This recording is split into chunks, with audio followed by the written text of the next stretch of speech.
శ్రీ సూర్యాయ నమః. ఆణిముత్యాలలో రథసప్తమి. రథసప్తమి రోజు చిక్కుడు విశిష్టత ఏమిటి?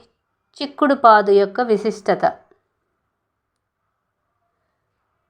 కార్తీక మాసంలో చిన్న మొక్కగా ఉండే చిక్కుడు పాదు మాఘమాసంలో తన మహిమే చూపుతుందంటారు.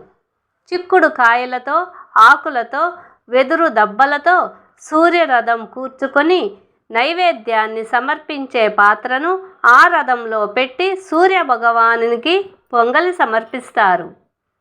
నైవేద్యం అయిన తరువాత ప్రసాదముగా వేడివేడి పొంగలిని చిక్కుడు ఆకులలో ఉంచి తినటం వలన ఆ వేడికి ఆకులలోని పసరు పొంగలిని చేరి రసాయనికంగా చేర్పులు జరగటం వలన ఆ ప్రసాదం ఆరోగ్యప్రదంగాను ఆరోగ్యవర్ధంగాను మారుతుందట.